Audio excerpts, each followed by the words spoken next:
Welcome to this episode of the Comedy Defect podcast. My name is Winter. I'm a comedian, and this is my show. Those that are new to the show, welcome. Those that are old to the show, thanks for coming back, guys.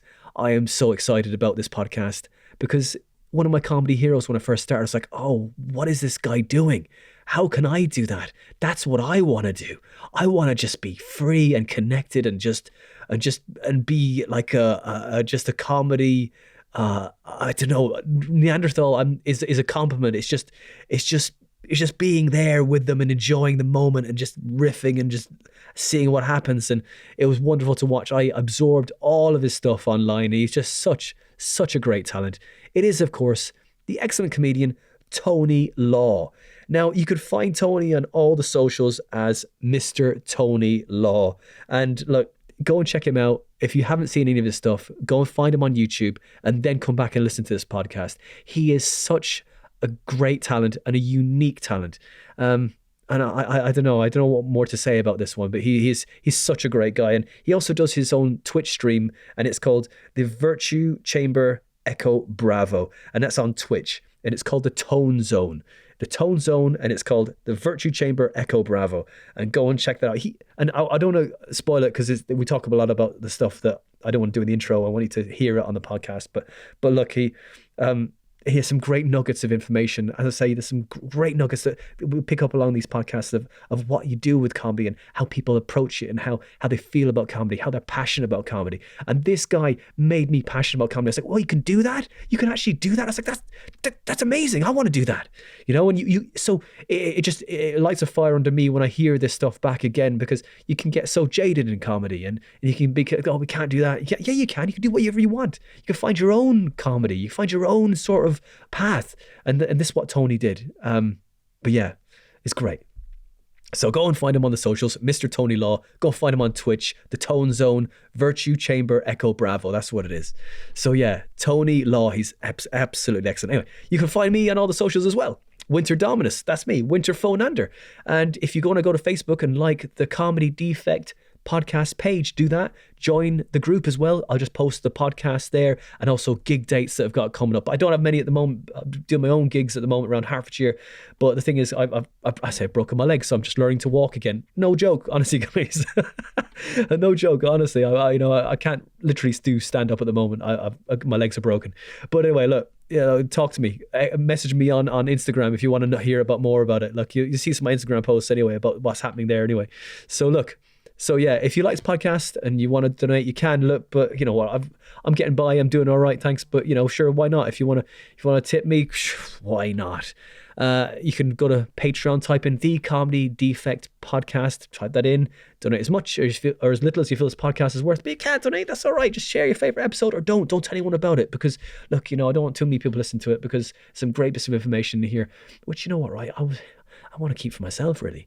But but if you want to do that, it tells me where we are and what we're up to, but which I don't really want them to know. But whatever you feel like you want to do with it, it's out for the public, consumption anyway. So look, so yeah, and that's all the social stuff out of the way. So look, this is one of my favorite episodes. Tony Law is great. Episode 110 with a brilliant comedian. And, I don't know, just sort of adventurer, Tony Law. Enjoy.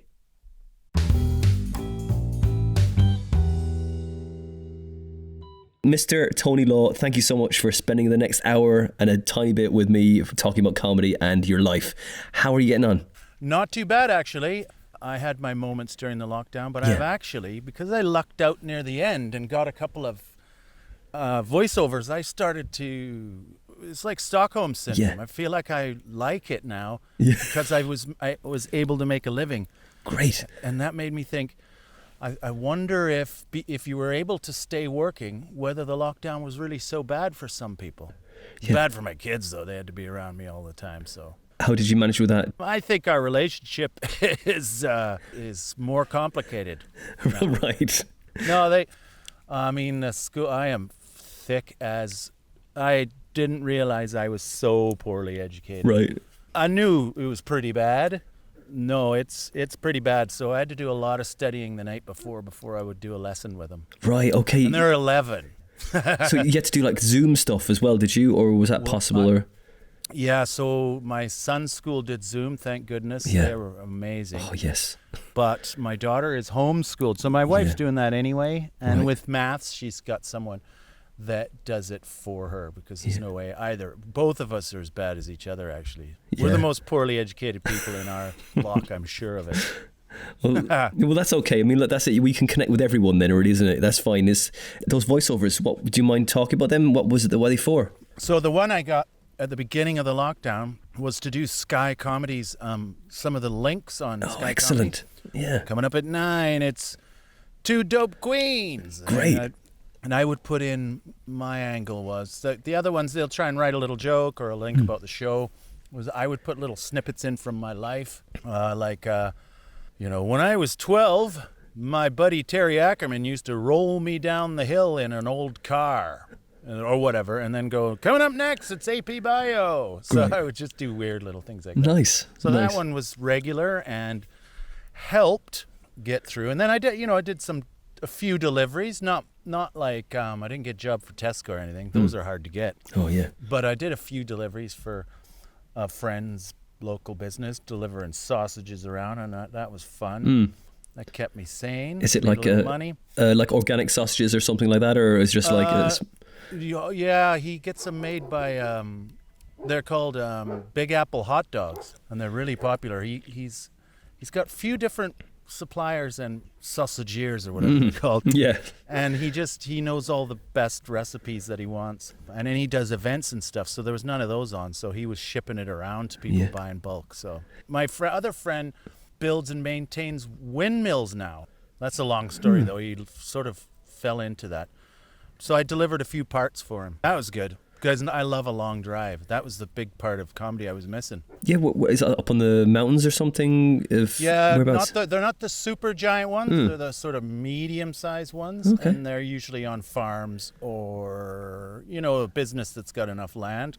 They can make back quite a bit of money from putting it into the grid. Yeah, man, definitely. Like if I had the land, I'd have one of those babies up. With the sausages thing, are you on any, like, because a lot of comedians, they're on special sort of diets, maybe like they treat themselves like sprinters of some kind, like they measure out their macros and everything. Do you do anything like that, Tony? No, I am old school. Right. I mean, I'm blessed with an incredible physique. So, sure, it's on the heavier side, but one of the things my friend, he would also paid me very generously, but he would also give me a packet of them. Oh, nice. And they really are fantastic. But one of my kids is vegetarian. Right. So that's always tricky. Then you got to go to the shop. You've got a free batch of these big, juicy sausages. Yeah. You still got to go to the shop. Yeah. For the one. That's it. So you have a favourite then? Yeah, actually, she is my favourite. No, oh, nice. They're both my favourites. Great. That's great. Yes. Another one. I'm not sure if I'm allowed to say it yet. Right. I'll give you a hint. Yeah, I can take it out if you don't. If it's a problem. Oh no, it's just it's a tasty beverage, and I prefer the diet version of it. Okay. All right. Yeah. Interesting. All right. It's probably the biggest one. Amazing. Right. Of all those soft drinks, I lucked out and got that. Yeah. So I've been pretty damn lucky, and then I've been doing my stream I've been doing it now. I think I've done 300 episodes maybe. Called The Tone Zone on the Virtue Chamber Echo Bravo network, and it's just a stream on Twitch where I play videos, just weird stuff off of YouTube. So train journeys from the driver's eye view, city walking tours, Cool. So did the Forum in Rome, and then I sing old Roman legionary songs with them, and just kind of. And then we judged the 2002 Panorama Finals. That's the Trinidad and Tobago steel band competition. Right. Because I was at the 2001 one. Okay. We watched curling the other night. It's actually surprisingly funny. And I've got my friend in a booth wherever he lives, Norfolk. Yeah. He's the one whose computers we beam through. Right. And my head's floating on screen, and he's just a dislocated voice. So his voice So his voice is like he's got a really high voice like that through a filter. So it's kind of robot-y sound, and he sings along and stuff, and I shout at him, and You've got a buddy on the show, which you kind of like just riff on the videos the content that you put up as well. That sounds like fun. If I'm doing a really good comedy, surreal comedy riff, and then he butts in, man, I lose my temper. Because you know what it's like when you get on a riff. You're on a riff and you need focus, even if it looks like it's mayhem. You're in the zone, and then if someone cuts you off, I think I need to seek therapy though, because of how easily I get distracted. It's medical, I think. But are you afraid that like if you got therapy for it, it just would ruin your act? No, I think it would buy me calmness and chill. Right. Okay. And be more confident. I think it's a confidence. Yeah. If you're confident, you know you can get it back, even if someone butts in. So you're Canadian, Tony. Yes, sir. When you were going to school in Canada, what was the thing that kind of like brought you to kind of move into comedy? Like, did you have the origin story, if you like? So where I grew up is a very blue collar place, farms. I grew up in a farm. Right. What kind of farm? When I was on the farm, we had pigs, cattle, and loads of grain. So wheat, barley, canola. What's canola? Rapeseed over there. It's rapeseed, but they don't like saying that. So they like canola. And you were expected, like, when you got out of high school, you were going to go straight into farming, or you might get a job in town at Fountain Tires or the feed mill or whatever, and you'd work your way up that way. And I just saw on the horizon that there was no ever talk of university or anything like that. Like, I didn't even know anyone who went. I knew a few people who went to technical college. Right. But so there was none of that on the horizon. So to me, it felt bleak because I knew I wasn't cut out to be a farmer. Like, I wasn't smart enough. They're quite savvy, and they've got to have their fingers in a lot of pies. Also, I just didn't like the bleakness of working at Fletcher's Fine Foods in the abattoir. Yeah. But I didn't know there was any other route out of it. And I was always funny, but that still comedy wasn't so I had to get out and go traveling. I went traveling, and my mom visited me when I was in London, and we went to the Comedy Store. And I remember coming out just thinking that is amazing. Yeah. But it's still, I thought there's no way I could do that. There's no way, because I thought you had to go to university to do it, or something like that, or be from the city. I don't know. It just seemed, and I only wanted to check out the UK because of the music, back to where my heroes come from, the Who. But I didn't even have a plan of getting into music, just being there.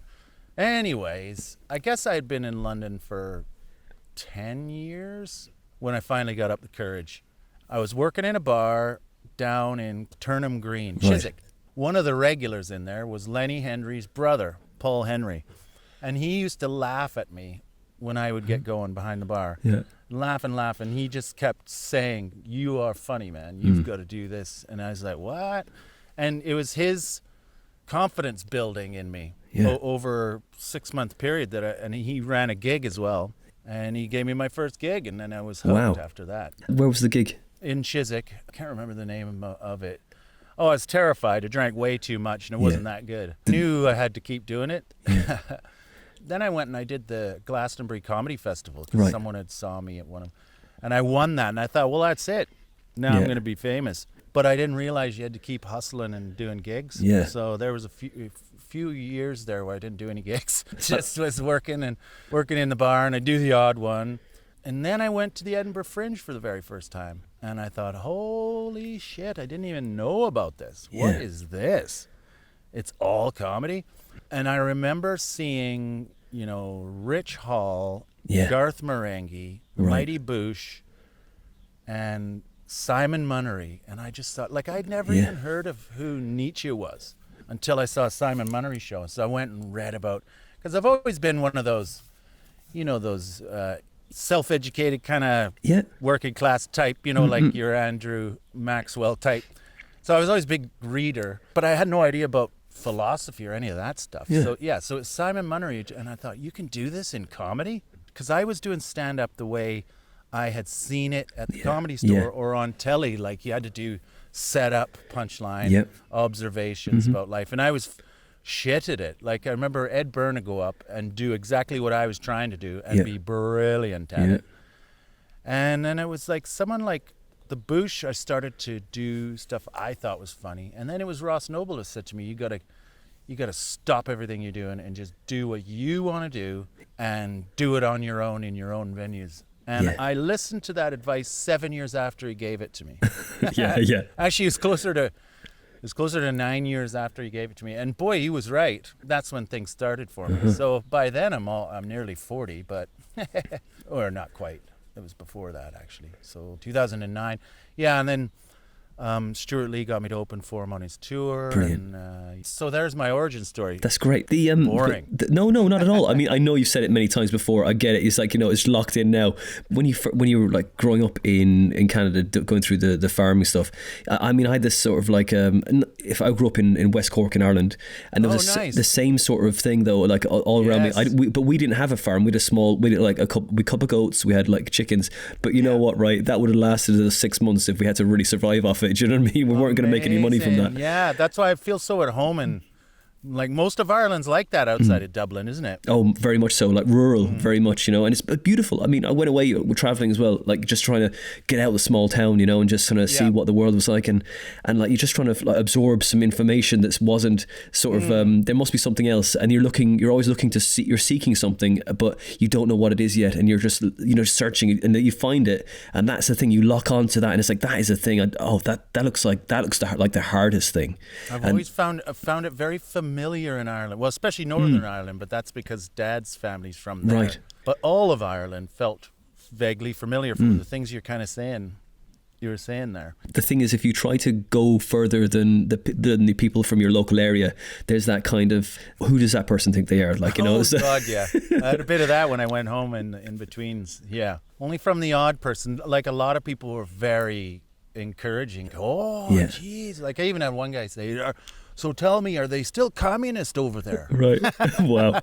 I was like, but most of them were more knowledgeable than that, and also just really positive. Get the odd one like, "Oh, Tony thinks he." Yeah. Who do you think you are, boy? Who do you think? To the city, yeah. Yeah, the big shot coming home, like that's it. Yeah, that's it. Yeah. So have you? Like my accent has changed. Has your accent changed? Very much so. I had to slow it right down. I had to slow it right down so people could understand what I was saying. Because like when I go home, it comes out an awful lot, and it's fine. But I say when you come over here, they go, "What are you saying? I've no idea." It's like Well, ours is much more easily intelligible, but it's a very slow. Accent, like that, and it actually has started to come back in the last few years because I've, phoning home a lot more. With FaceTime and all. Great, that. free, yeah. So I sound more like my dad again. Oh, nice. Than I did 15 years ago. Yeah, that's weird, isn't it? Yeah. Totally. I've got the odd in it because my son talks like that. Not quite, but he's like, "Dad, pass my bowl." He's got like the roadman accent coming up, is he? Well, I thought if I was going to have English kids, they were going to sound like, sound like a spy. But my son is like, he goes to quite a tough school, and he talks like that.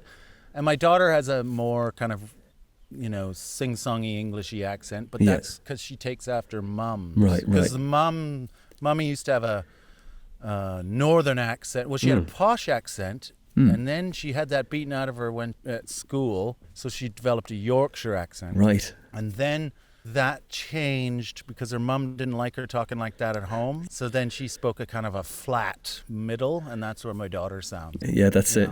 But they make fun of me all the time, like, "Geez, Dad, how's it going, Dad?" That's great. "Oh, I'm so humble. I'm from a farm. I'm humble." You've got brothers and sisters, Tony? I do, yeah. What are they up to? The eldest took over the farm from Dad. Oh, yeah, great. He's an absolute workaholic. I've felt inferior ever since. He's never stopped working for his whole life, and it's just, I have to look at that and I just think, I don't know.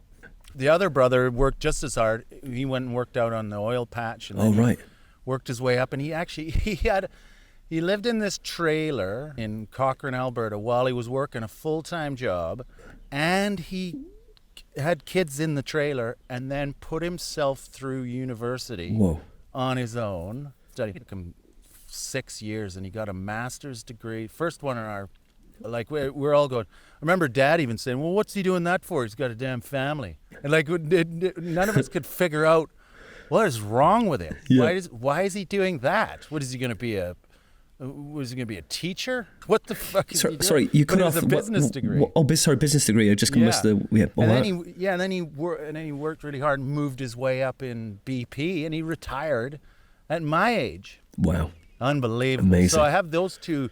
Yeah, people to look up to. Workaholics. And Dad's attitude really seemed to work for them. The kind of that mean old. And they seemed to really respond to it, but for me, it just made me shrink. Because he put us to work on the farm like all farm kids do. When you're young, you get home. First thing you do when you get home from school is you go down and you do your chores, don't you? You feed the pigs, feed the cattle, clean out the thing, and then haul the honey. And then on weekends you castrate pigs, and so you do all. They really responded well to him. I feel like it knocked the work ethic out of me. Well, when you're doing comedy and you're sitting there, it doesn't feel like you're. Sitting down and thinking of jokes doesn't feel like work. Or if you sit down at a typewriter and type, that's not a job. Feel like you're lazy, even if you're writing something. Writing seems like it's sedentary. Just sort of like, I know what you're saying. That was my next question. I was going to say to you, like, do you think that all that stuff? I mean, because when I was growing up in Ireland, like, I of course didn't have a farm. I just did like the little mucking out the goats and stuff as well, and the chickens and whatever it was. It wasn't 6 o'clock in the morning starts. It was like whenever like we let them out. You know what I mean? But like they weren't on a timetable like cows or pigs would be, unless the cockerel was there. Then you wake you up anyway. It didn't matter. Like I had my first job when I was maybe 13. I was working a building site, and then that's tough. But like I was just there just for comedy value, like just because I was so weak at the time, like lifting a bucket of cement. I get it all over myself. Like I was trying to make a cast of my own body, Do they make you go? Do they make you go look for stuff? Oh yeah, all exist? the time. Did you ever get sent out for a sky hook? No, not one of those. No, but like when I left high school, the first job not the first one, but one of them was I worked in this oil well plant where they made parts. Oh my God, I was so thick. They would say, you got to go get a sky hook, Tony. Go down to the tool shed or whatever, and you'd have to go and check in and say, I need a sky hook. And then they'd send me all around the factory. Yeah. All around. And 30, 40 minutes later, I get back and I get shouted at by my boss. Oh, yeah. That isn't even a thing, dumbass. But the irony was they'd call me dumbass and stupid, but at the same time, they used to call me college boy because I used to read a lot. And I just thought, holy shit. It's only in hindsight, I wish I was smart enough to say, if I was a college boy, wouldn't I be in college? Yeah, like, exactly. I'm here with you doing a lesser thing than you're doing. Like I never really got my head around that insult. The irony, college boy. You're calling me the thing. Yeah, what are you doing, college boy? Like, I'm 18. I'm with you. I'm not in college. That's when you go, dumbass. That's right. Was it when you first start working with those guys? You kind of like, right, I was like, I'm really young, so I had nothing to say. Confidence very low. I didn't say anything for about 3 years, and then after I opened my mouth, that was it. I was finished because they just had something on me. Then that was it. I kept quiet for a couple of years, and then just start to weevil out stories out of me. I was like, okay, now I've given him information to destroy me with. What was your worst job you've done, like trying to support the joy of comedy? Well, my worst job, I think, is long before I did comedy. And that'd be working at Fletcher's Fine Foods at the abattoir, where I should have been grateful, and I was a bit. Dad pulled some strings to get me the job there. He knew the guy who owned Fletcher's Fine Foods. And it was really good money. It was like $15 an hour, maybe? I can't remember. But it was really good. Everyone who worked there were just grateful to have it. And I guess I just couldn't get my head around it. It didn't turn me into a vegetarian or anything. It was just, I couldn't handle the banter. Yeah, it's heavy. There were a lot of tough guys there, and a lot of bikers used to work there, and they're really, just good, nice people, but they were tough. And I've never been very tough. I remember their bikes parked out front, and there was something intimidating about it. But it was also the guts of it, like when I was separating hearts. Yeah. On the gut line, the conveyor belt goes by with all the guts on it, and you're separating them into the different places they got to go. And they would wash all the hearts in a big cylinder, be dumping buckets of hearts into it. So, like a bucket of 10 hearts is heavy. They're big, and I used to have nightmares every single night. And I remember I was broken up with my childhood sweetheart at the time of working there. Fuck, it was depressing. Oh no! Oh God! Like this is so fitting. Like Oh wow! My greatest regret is like I don't know how to write, or I've never really been taught how to write an essay, and I wish I should really get over my insecurity and take some class or something, because there's probably some good stories to tell. Everybody seems to be a writer, don't they? Funny you should say that, right? Your A-levels, you can do A-levels like as a course. Keep toying with that idea, because I did terrible in English in school. I barely passed. I kind of was a bit rebellious in school, and I was like, oh God, I got to do this thing. I was like, and just kind of didn't, because I thought education wasn't important to our people. Yeah.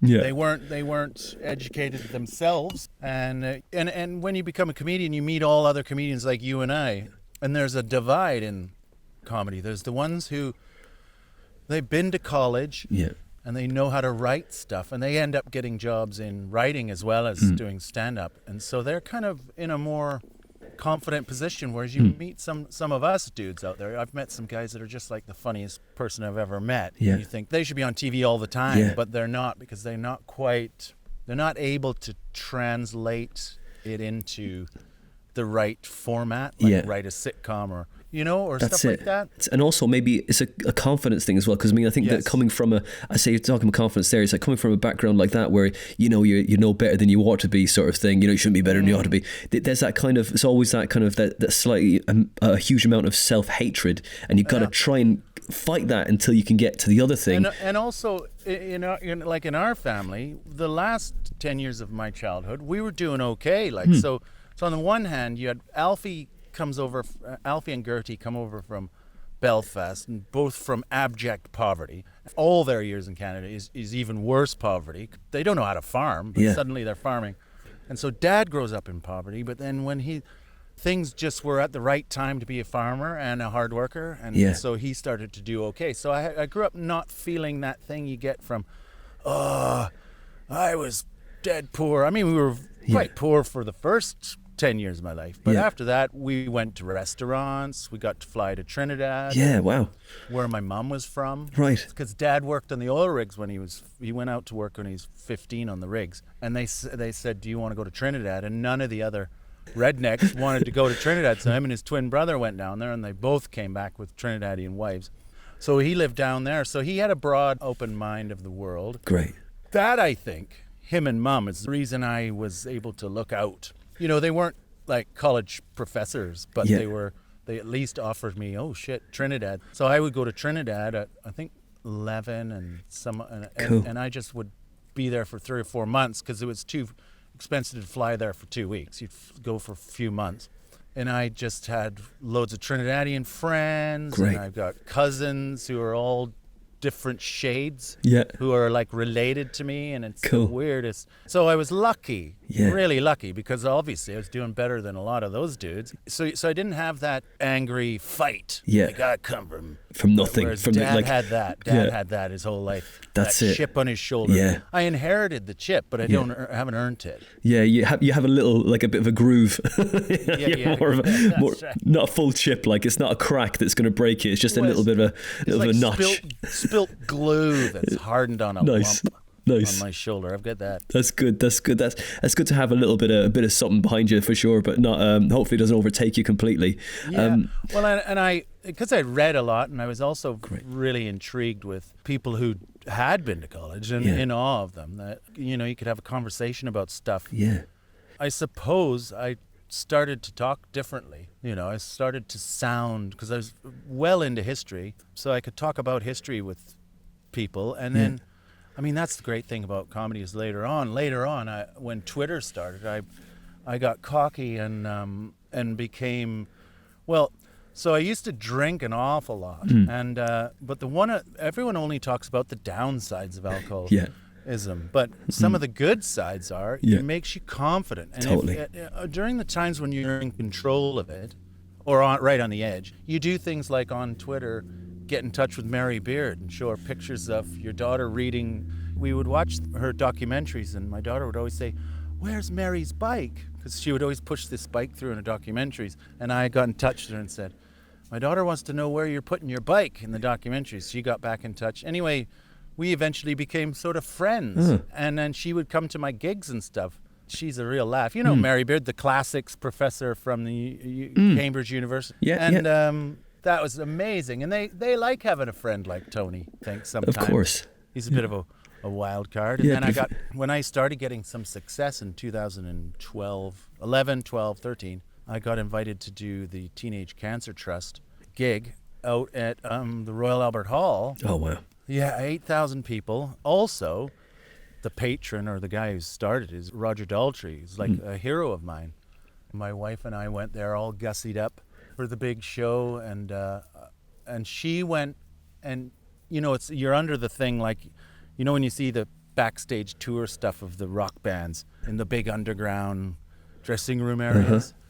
Suddenly Storm's not there, and I'm looking around going, oh shit, and I'm nervous. She comes around the corner and she's got her arm around Roger Daltrey. And she goes, look, there he is. So she's gone and found Roger Daltrey.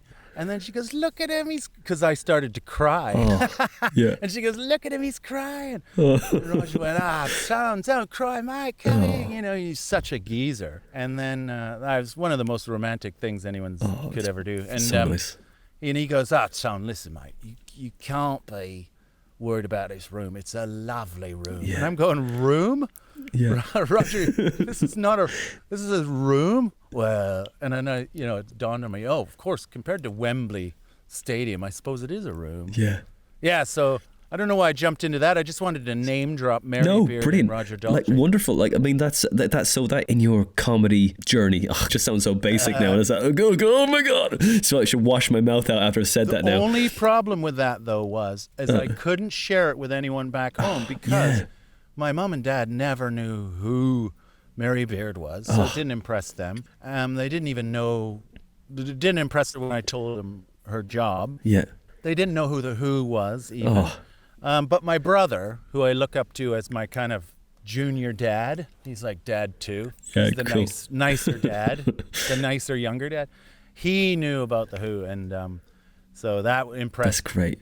Brett. That's great. Oh man, that's like a little checkbox on your list of people to meet. But like, you're done chasing famous people down. I've already nailed it. Playing the Royal Albert Hall. That must have been what a rush. Is that like that's up there on your comedy? Like, well, you know what? Plinth.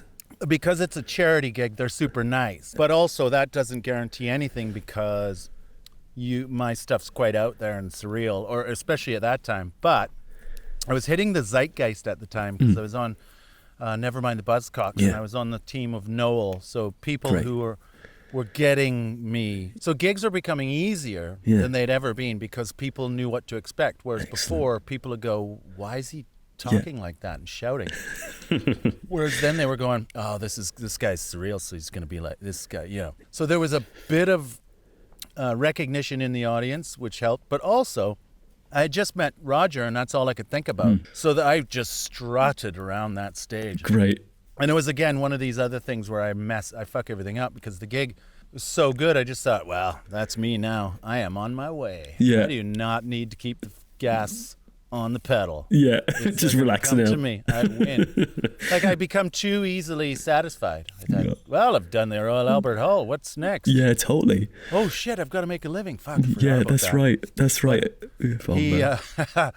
I was strutting around out there, and then I became really like backstage meeting all the kids with the cancer, and I was really good at relating to all of them because I was not scared to be honest and say risky things to them or tease them. And Roger had noticed that, and he just thought, this guy's great. A few months later, maybe it was even a year later, I can't remember anyway, but I started going on hospital visits just because it was starting to make me feel good. And I would be really honest about it, going, this makes me feel good to make you feel good. Great. And I had a little bit of fame, so the odd person in hospital knew who I was, but most of them didn't have a clue, which didn't matter. We would always laugh about that. It's like, who's this dink visiting me? Just so he could feel good about himself. And we'd laugh and high five. Great. Anyway, Roger he couldn't open up one of the rock shows one time. He's one of the really great ones. Yeah. But he's a working class guy who he's a bit like us. Anyway. Yeah. It'll come to me and I'll tell you, and you can say it at the end of the thing. Yeah. Anyway, so I had to go on stage and introduce the charity, and then the gig would start after that. And I was to go up. So I went backstage and I met up with a few of the kids. And our thing was we're going to go up and explain. One of them was going to be a speech. I think his name was Ian. He was going to talk about the charity and stuff and what it means. And because we're trying to get the rich folks out there to donate money. You know, need your money. So one of the guys was wearing an eye patch because his cancer had eaten away at his eye. Like, horrific. But we were joking and I was going, can I do a pirate joke? Can I say my favorite pirate? Yeah. You know. Oh, no, because I got a Somali pirate routine. And so can I call you like my favorite Somali pirate? You know? Yeah. Anyway, and there was a few other jokes. Like I came on and I went, here's some of the guys from the charity. And I'd go, they seem fine to me. I don't know what the fuss is about. That was my opening one. These guys, they seem healthy to me. You know, look at them. They're up here on stage. Yeah. Let's go home. And like jokes like that. The audience was a bit, okay. Roger wouldn't, they're laughing. But the most important thing, and what Roger heard about, and all the Who people heard about, was that the kids were laughing. And there was a few hundred of them. That's their big outing, is to go to those gigs every year. And there's hundreds of them. And they're just howling at the temerity. And also they loved that the audience was a bit kind of wary. Tense. So they were screaming. And of course, all the organizers are only looking at the kids. I mean, there's the odd person thinking, is this going to hurt donations? But, and then I introduced, now coming up to say a few words about the charity, I want to introduce you to my favorite Somali, Ian. And I forgot the pirate part. So he comes up with just an eye patch on. Yeah.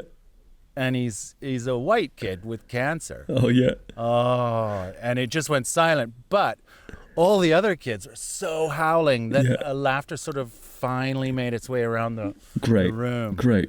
But it was both mortifying and kind of life-changing all at the same time. It's kind of magical. Amazing. That's amazing, man. That's such a nice thing to do, to give something back, like especially those charity gigs. We're only here for a short time, and you don't know when you're going to go. It can all be taken a little bit too seriously, but I love the fact you could just maybe just ride that wave of silliness as well, because you're just being honest, and the kids are going to be honest about what they see anyway. Face value, they're going to take it out, isn't it? They're not going to look further.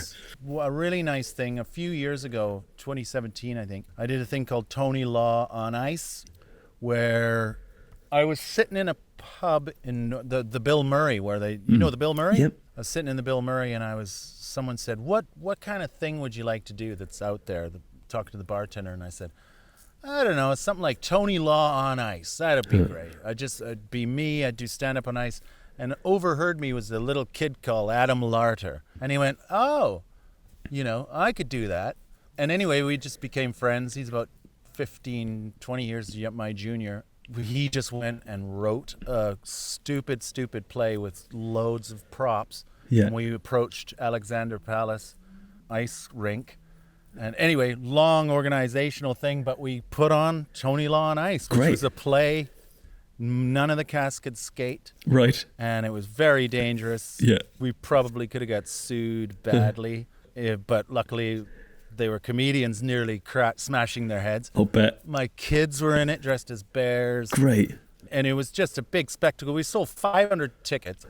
Great. But one of the neat things was at the end, I was approached by a young lady of about, I guess, 24 or 20, or whatever. And her family came over and they said, do you remember me? You visited us at the Teenage Cancer Trust wing ward of the UCL hospital. And I was like, oh my God, like I could. But when I saw her, she was a kid and she had no hair and all that. But I recognized her sister and her mum who were there on our visit. Yeah. And they just thought, they loved Storm, my wife, because Storm went on all the visits and she was actually a lot better with them, because I was always trying to make jokes and she was just like, really able to connect on a human level. Yeah. And so they came and she's like, she fully recovered. Wow. Like 100% young woman. This great long hair. Not that that's important, So that was nice. That put a real. That's great, man. That's came to the ice show. Yeah. You feel like I mean, I know, like, I say I used to work I worked as a hospital porter for a summer once, and you know what? It was one of the most rewarding jobs I ever had. You weren't a doctor, but you had to get the patient to where they need to be and keep them at ease and be nice to them. And if they're stressed, say, don't worry, these people look after you. It was such a nice that's the thing. most important person, isn't it? Yeah, it was so good. When you think of yourself, when you've ever been in a traumatic situation, it's not the big wigs, it's the little people who move you around that you remember, isn't it? That's it. The same person, would you pick, you pick them up after the theatre thing, and you're like, oh yeah, how you getting on now, you're right, or whatever it was. It's so nice. You're just connecting with people, aren't you, properly, like at a normal level, a human level. That's amazing. So nice. That's amazing. Holy shit, you remember that, and you took the time to come and say hi to me. Yeah. Well, she was one of the few people who knew who I was when I did the visit. Yeah. So she was actually like, she was really pleased to meet me. That's great, man. And some of them are just going, I don't know who you are. I love that, though. Yeah. I was so like, no, I don't blame you. You really Patch Adamsing it up. Like, that's great, man. That's really, really good. I love it. Brilliant. Yeah, and just so sarcastic and smart ass, all of us, just for good times, actually. In your biography, you said you came over for The Who and Monty Python. Have you ever managed to gig with any of the crew from the Monty Python sketches? No, but I told this story on the Adam Buxton podcast the other night, but I want to tell it again because it's the most out of anything in my rather average life. I would say the thing that was the most comedy informative, or the biggest thing, was some of the farms. They would have a party for high school kids, 16, 17, and all the kids, they would have a big bonfire out in the field, and kids would drive, and the adults would make sure nobody was driving and drinking. So they'd have these big country parties, and you'd never go to the house. You never usually went to the house, but the landmarks and neighbors of ours had a big party. When a party just gets crashed and suddenly there's just tons of people. And I was only 15, and so I was allowed in the house to go, chill out and watch movies. The party was raging out there, and that's where all the focus was. And so in the house, in their kind of den, I guess their living room or whatever, they had movies on for the nerdy kids. 5 or 6 people, and I didn't really know any of them. They were sort of more nerdy than me.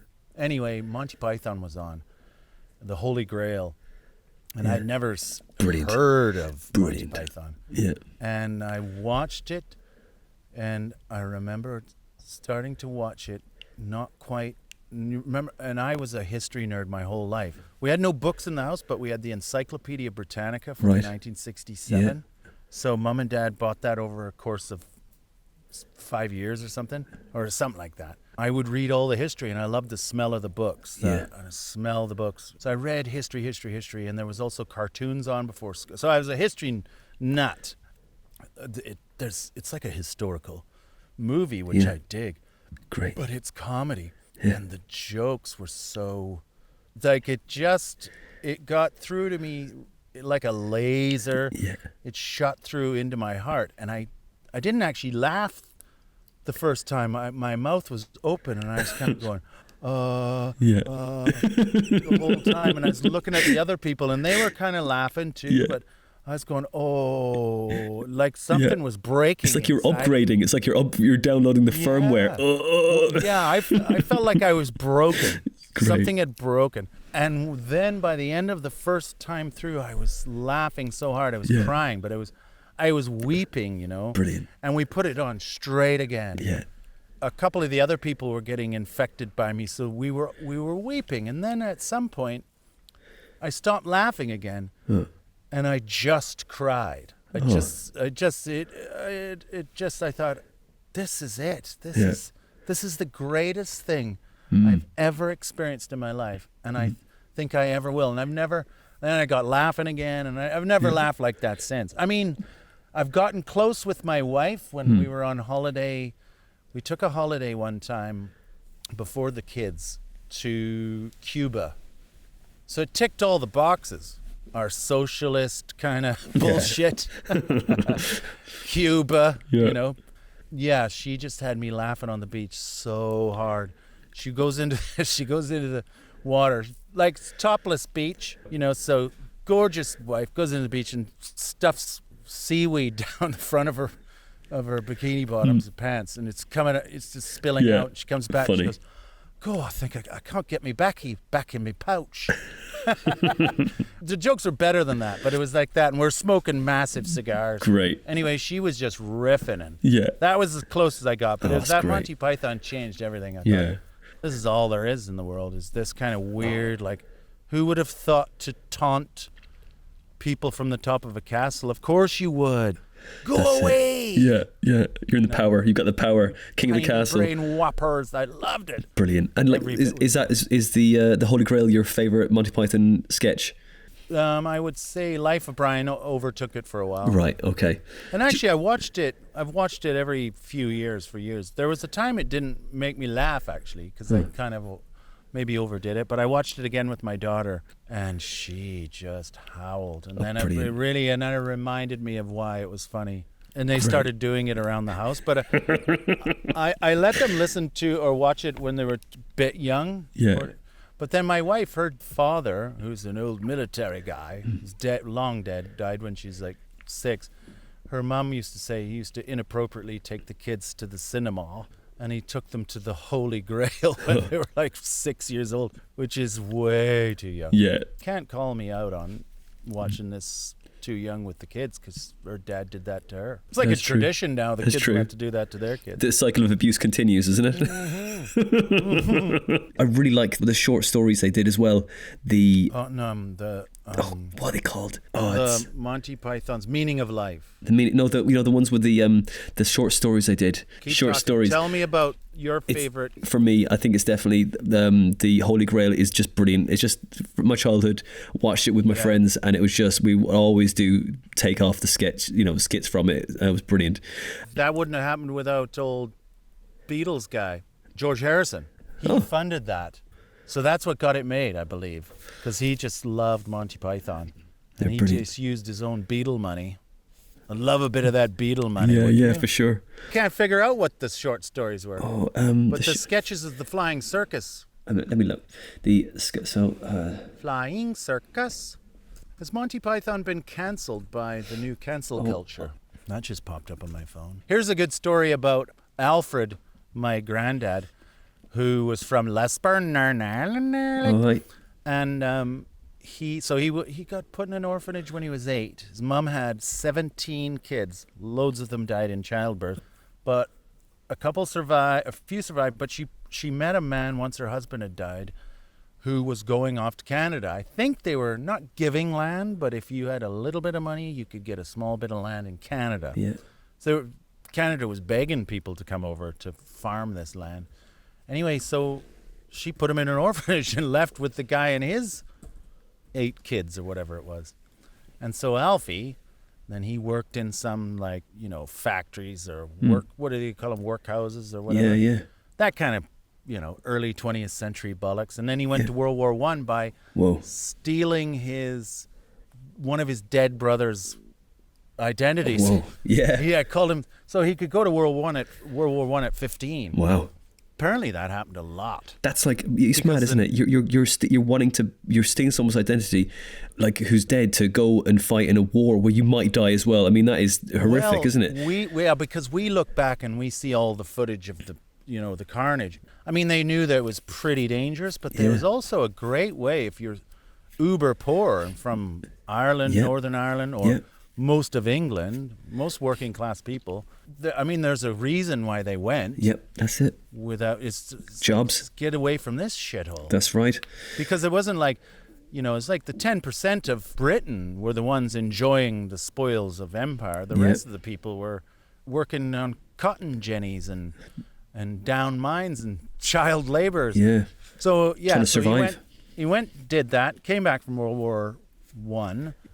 And then same thing happened to him. He got married to Gertie. They had Cecil, my oldest uncle, and he had a brother called Cecil as well. Anyway, so off he went to all the way over to Alberta, Canada, and 8 miles down the road, was his mum who had abandoned him. He didn't go out there to join her. It was a fluke. Accident. Wow. So she'd put him in an orphanage. Yeah. Not like, I'm going to come back and get you. Or whatever. She put him in an orphanage and like, have a good life. It's going to be better without me. She was there, and he just happened to be dropped in this spot near his mum. Now this is the part that makes me laugh, but I mean it's tragic if you think about it too long, but never really spoke about it, about how it felt to see his mum who had abandoned him about 8 miles or whatever it was down the road. Unbelievable. Wow. Like, how would that make you feel? Like 20 years later or whatever it was, and there they are. They never spoke. Did they form a relationship after that, or? No, God, no. Right. No, just ignored each other, and she died shortly in. And he just, he didn't talk. He had his own farm to fail at. Right. Right. Okay. I mean, because they got these people from cities who didn't know how to farm. Yeah. One of the saviors of ours might have been Gertie. It came from a tiny little plot near Newry.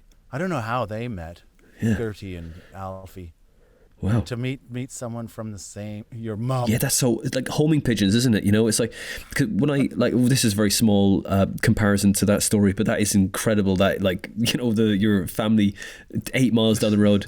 When I came over to the UK, 2000, and I went to a place, there was a club.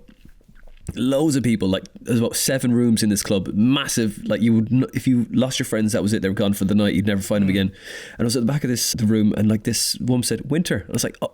And it was a friend of mine from West Cork who was in there, and I was like, "What are you doing here?" You know, it's so weird. Like we have like a magnetism with people, you know. I think it's really odd, isn't it? Sometimes.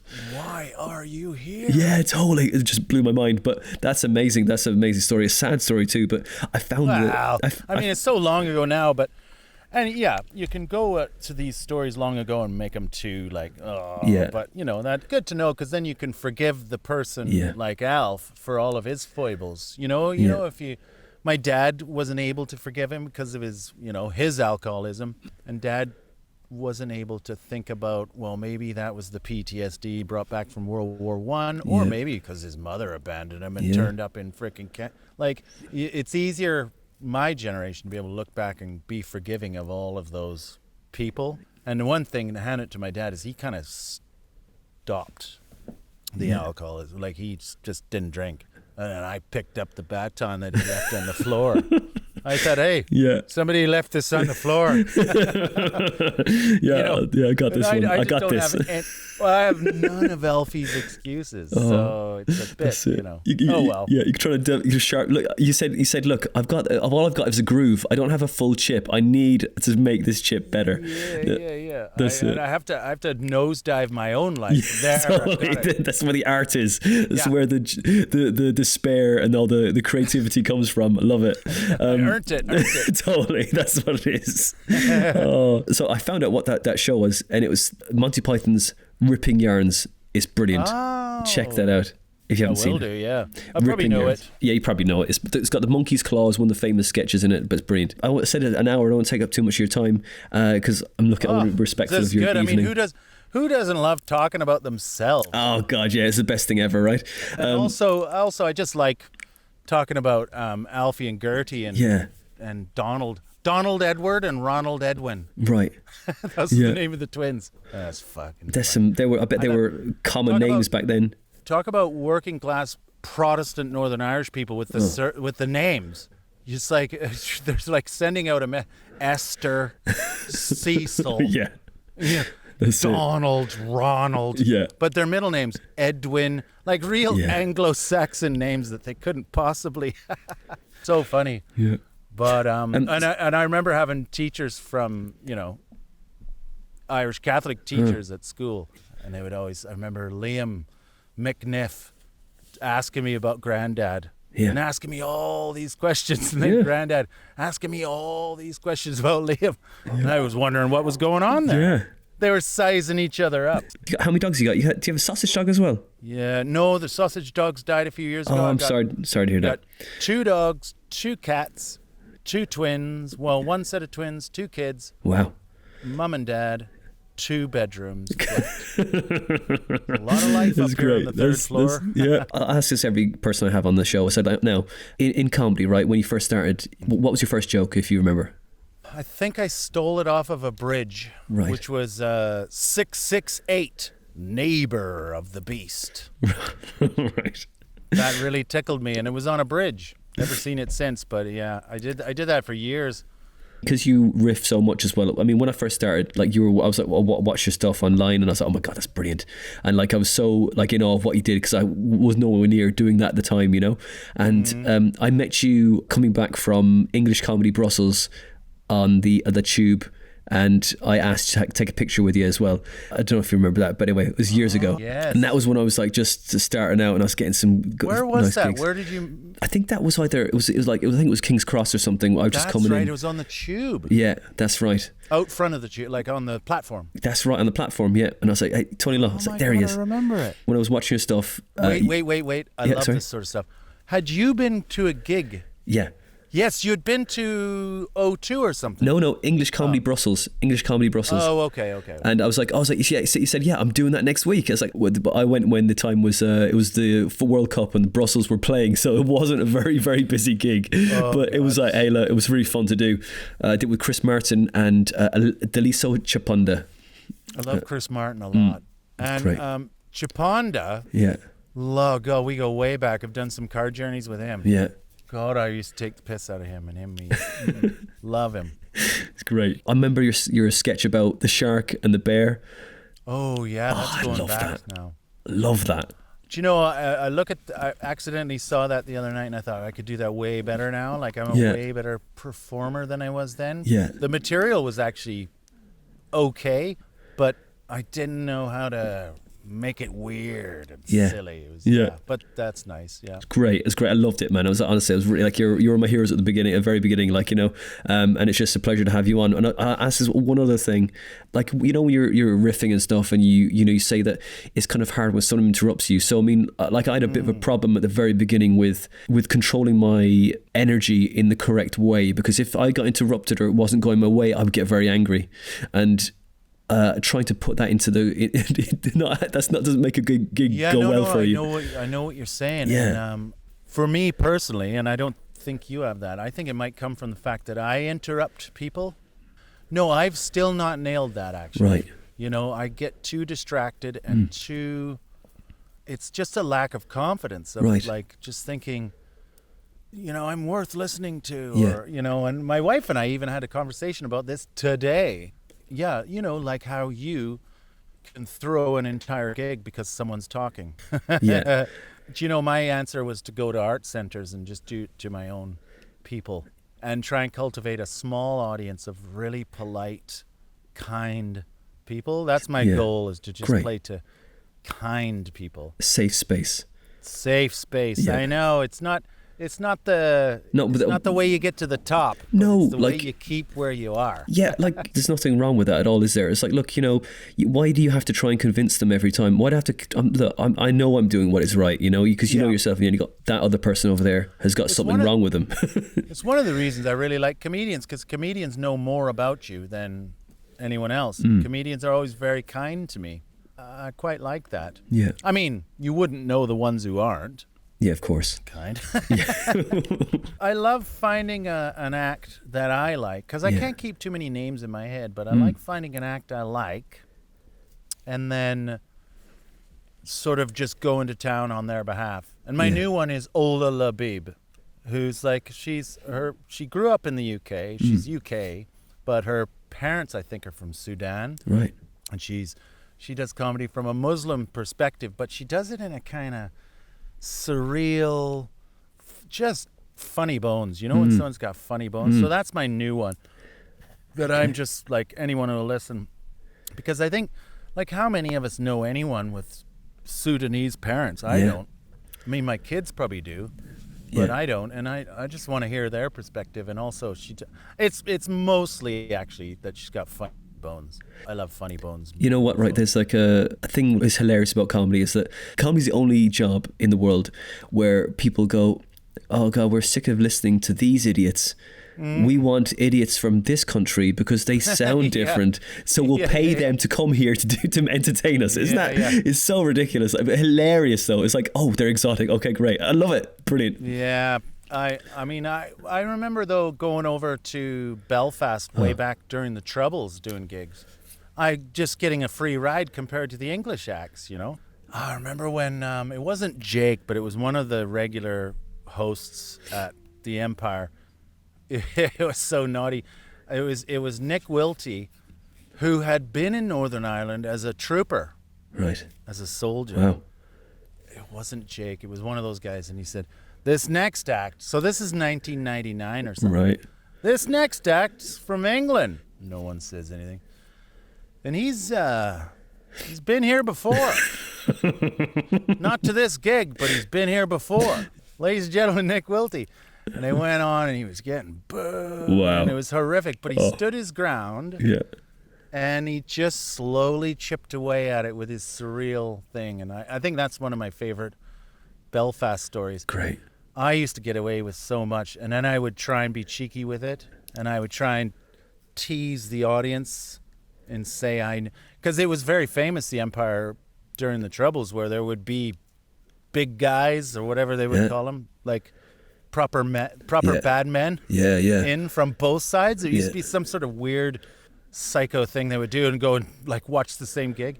And I would try and work out everybody in the front and go, I'm trying to work it. Yeah, you're wearing a rugby shirt, so I'm thinking you're probably on that side. And also, you've got a kind of dumb look about you. Yeah. And then I go over to the next guy and I go, well, you got some very clear skin and quite freckly, so I'm thinking you're on that side. And I do all this cheeky shit, and they loved it. Great. So I was really lucky there. But yeah, to back up your thing, I just hope things settle down and there's no more need for like trend. Oh. What was the hardest gig you've ever had to do then, Tony? Too many to mention. Like the one that like just go, oh God. Duh. So Australia 2005, I was having a terrible time at the festival. I was drinking too much. Right. I realized that in hindsight, I just got some stuff I've never really sorted out, and I was drinking and I was very discombobulated, dislocated, thinking I'm fine. Anyway, gigs were bad. And then they have this big sort of gala at the end at the Hi-Fi Club. I think it was the Hi-Fi, something like that. Right. Whatever it's called. But loads of acts. It's the last night. Everyone wants to party, and they just stick on, whatever. And the final act was the Umbilical Brothers, right? Who are huge in Australia, or were. And they do, I don't even know what they do, acrobatics and comedy and like full-on proper show. The Aussies love a freaking big show. I mean, you would if you're at the end of the world in a boring culture like Australia. You need big entertainment. I fucking hate Australia. No, I don't. I just hate myself in Australia. It's because they're south, isn't it? You're from Canada, it's like north-south divide, right? Yeah. And anyway, these guys, the Umbilical Brothers, said, no, we can't go on last. We have to go on second to last. Oh. They made some technical thing. Right. And I was stood at the bar with Sean Locke, Stewart Lee, and the promoter of the whole show. And I was going, oh, what? I said, I thought I was going second to last. Yeah. And I just want to do 5 minutes. Yeah. And they go, no, you got to close it. And Sean Locke goes, what are you talking about? Yeah. He says, that's like putting Phil Collins on before, and then he kept naming really shitty musical acts. That's like putting the Rolling Stones on before fucking, the Monkeys. Yeah. You can't do that. But oh no. There was something about the way he was taking the piss out of the promoters being my mate.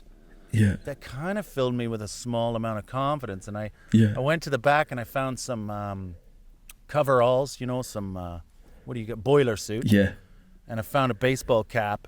Great. And I just thought, I'm not going to be like a silly guy with a fancy haircut who thinks he's in a band in London. I'm just going to be a real Canadian redneck and fuck this gig. And I just went out shouting.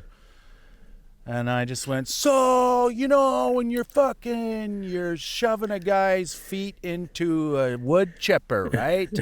And I just started with that. And I just started saying all the most crazy, proper redneck. I was being where I'm from. Yeah. But a serial killer from there. And it just lit up. And it went great. Oh, great. So that's not the worst gig ever, obviously, but it was terrifying on the run up. Yeah, I'll bet. It's but I used that opportunity to big myself up. Nice. I like that. You flipped it. You jujitsu'd my question. I really love it. Yeah, sorry. Always a positive. The positivity is brilliant. I was going to say to you now, okay then, so like you're the one where you just was like, okay, for a situation when it's not going well, how do you stop yourself from like just getting angry, basically? Well, when I used to do a lot of, when Jongleurs was about, that was a great way to pay your rent. Those are good gigs, paid some money, but I died all the time. And what I would do, and this, worked against me, is if I got to 11 minutes and I was booked to do 20, and I was just dying on my hole, I'd cut it short to save the gig. Yeah. And then they started to cut my wages too, which is, do you know what? I had to not complain. Other people complained on my behalf, but I just thought, no, I think I'm doing the right thing. You'd have 2 gigs that went really well, and then you'd just be dying on your hole. And there was no rhyme nor reason to it. I remember doing Reading when loads of soldiers were in. Right.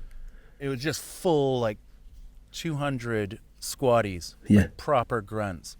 Everybody in the dressing room was sort of clearing out before I went on because they just assumed I'm going to get eaten alive. Yeah. But for some reason, squatties liked what I was doing, my surreal kind of mentalness.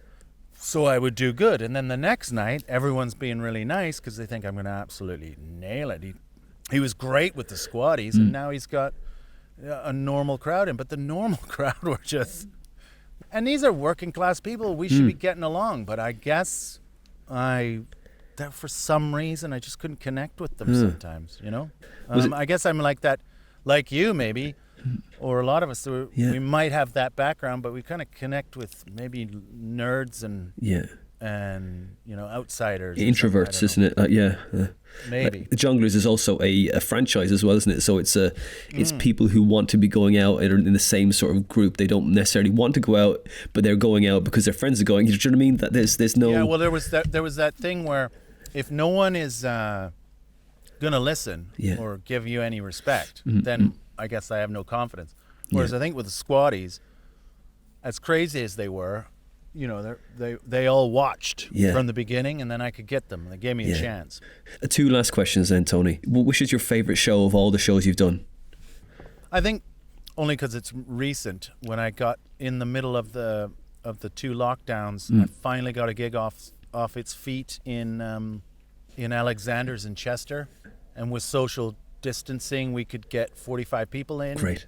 We were all so happy to be out. And I was so nervous. I didn't know what it was I did. I couldn't remember my material, but it all came back. And I guess the feeling I had after that, I drove home, like it felt like 10 minutes to drive home, all the way to London. But I guess I was going fast. Yeah. But no, it just felt so good. Ever since I've started doing my own little tour shows, even if there's like 110 people or whatever, those are almost all of them feel good like that. Yeah. I should be more specific. Like that's the most recent one, but like your the name of your like solo show. Oh, you mean the shows I've done? I get. Yeah.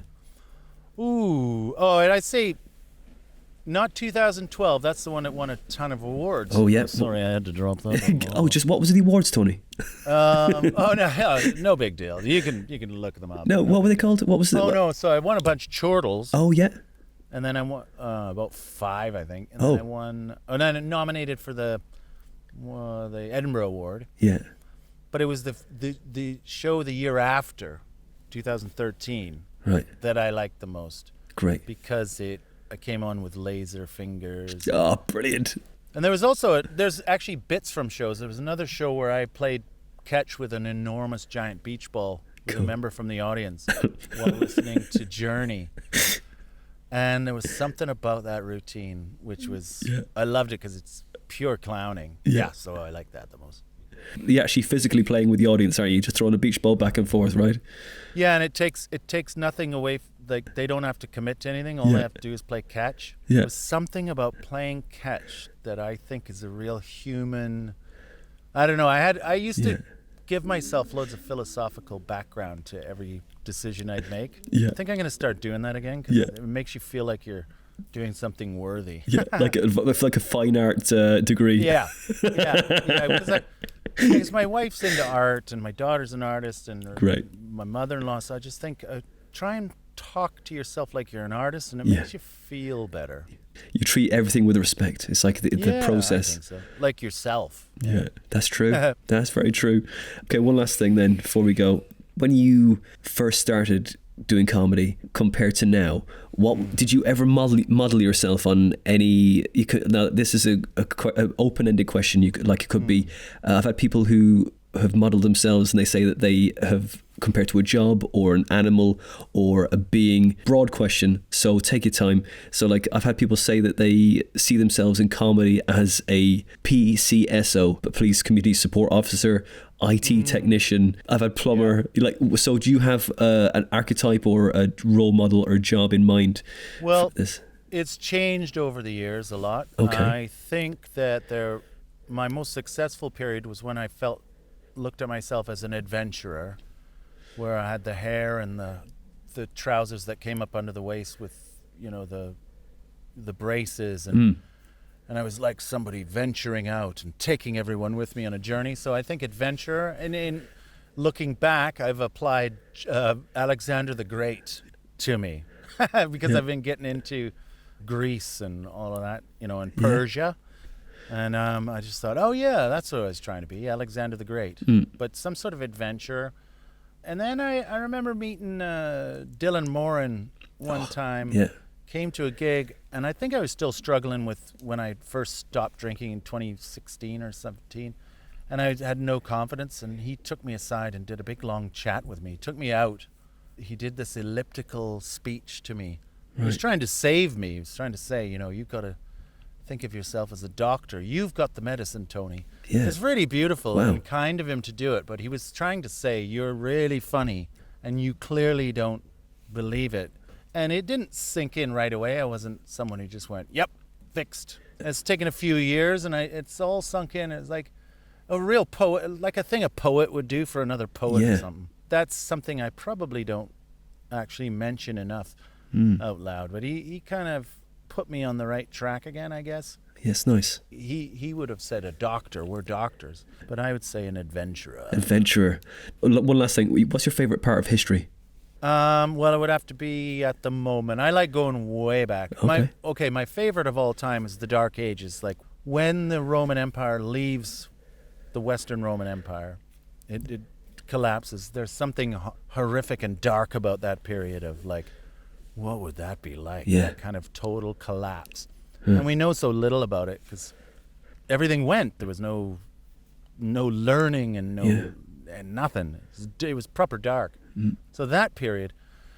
And then I suppose I enjoy the Greece, Persia stuff. I would say those two. So in your own period of history of being an adventurer, are you now in the Enlightenment or are you in the Renaissance? No, I'm way before those days. Right. That's kind of out of my remit. There's too much politically that could go wrong. I like things that I can get my head around. Like, Cool. My thing about history is that Europe seems to be portrayed by people who don't know about history as this rapacious, modern people who are going to places and stealing and taking.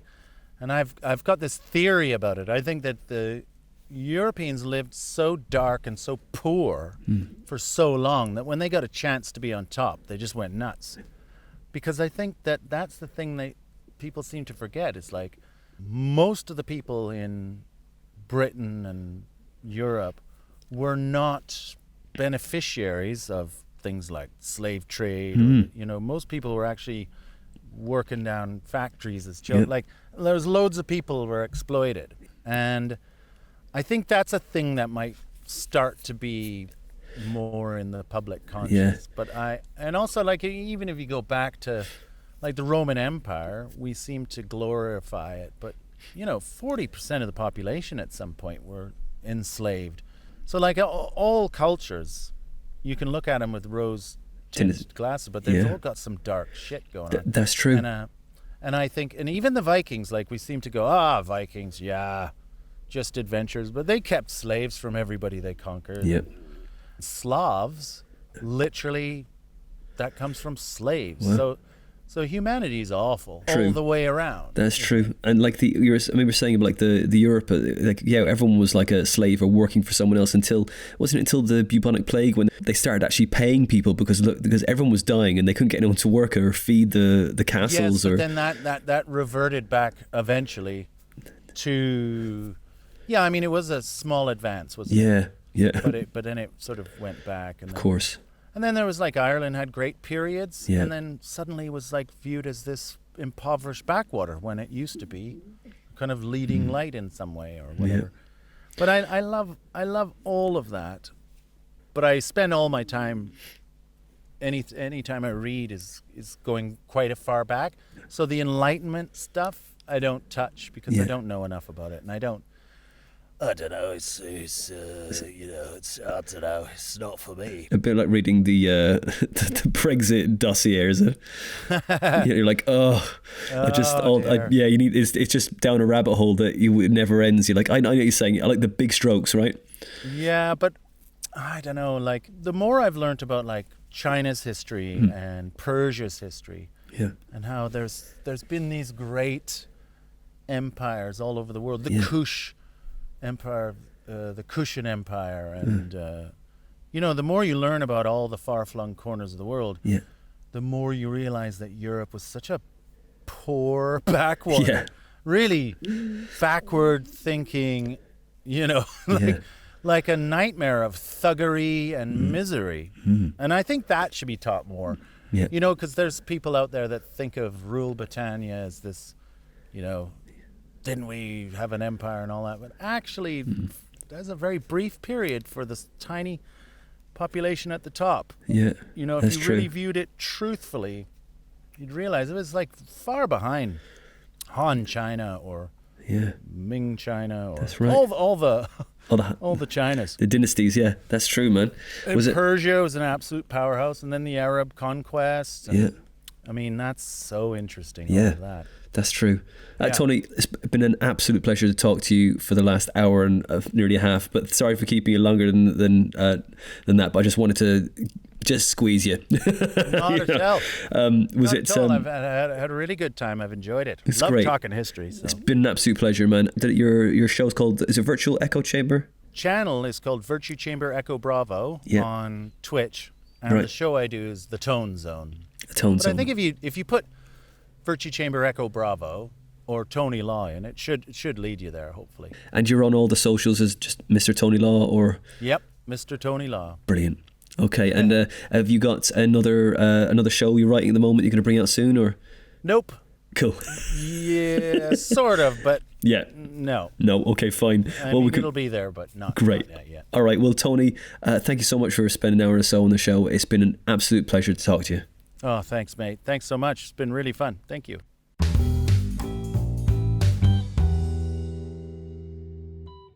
And that was episode 110 with one of my comedy heroes that just sort of inspired me in comedy. I was like, wow, I love what you do. Staying connected with the audience, just riding that wave, surfing it, seeing where it goes. And as I say, on this podcast, you get to hear some nuggets of information. And that conversation you had with Dylan Moran, it was like, you're an adventurer, Tony. You're the doctor, he said. Believe you're funny. That's it. If you want to get a tattoo, guys, and you're a comedian, I'd say get that. But it's just a pleasure to speak to Tony about comedy. He's such a lovely guy. He's closed my gigs in Hemel, Abbots Langley, all the gigs I had around Hertfordshire. And he's a lovely guy to have on a bill and an excellent comedian. He will not fail your night. He is just such when I had him in my gig in Hemel Hempstead, the power went out and we continued the gig. It was just a random thing happened. Just power went out, and the gig was just as random as anything. It just continued and just flowed and just went to its natural end as well. Nothing got phased. We just carried on, had a laugh. It's crazy. But yeah, it was just perfect night with Tony. He's just brilliant comedian. And look, go and check him out. He's on all the socials as Mr. Tony Law. He's on Twitch as The Tone Zone, and it's a Virtue Chamber Echo Bravo. So go and check that stuff out there on all the socials. He does live Twitch streams as well. Brilliant comedian, very funny man, and one of my comedy heroes. What can I say? 110 episode, that was just one of my favorites. Next month for March, we've got another comedian that I absolutely love. That's what I love about doing this podcast. I get to speak to the comedians that I've always wanted to speak to. And when I did my first Edinburgh run in 2013, there was 3 of us went up. One person quit before we got to Edinburgh, but it was too late. He was already on the posters and flyers. So me and this other guy who doesn't do comedy anymore, called Nick Root, had to do half an hour each. And we did it in a place called the Jekyll and Hyde. And we didn't have big audiences. We were on at 11:45 at night and across on Princes Street where there's not much footfall. But we only had to cancel a couple of shows. We did a show every night. And you know what, right? It made us better comedians. And we got through it. We had a mad time. But you know what? Had junkies in one time. We see Norwegian women in another time, and they were lovely. The junkies were nice too. They offered me drugs, and I was like, look, I'm kind of busy right now, but you know what, right? Thanks for the offer. I do appreciate that, but please put a $5 in the bucket and not drugs. But you know what, right? So I did that, but in between the shows, so I had loads of time in the day to watch shows, and I went to see an act that we have on in March, and he is just a bit like Tony, not very easy to describe, but we'll talk about that in the show. His name is Trevor Locke, and that is for March's episode. Do not miss that one. That is some wonderful bits of info about comedy and about how to do it and how to just follow it and stay connected with it. It's a wonderful episode that just shows you the workings behind the laughter. I'll see you in March. Till then.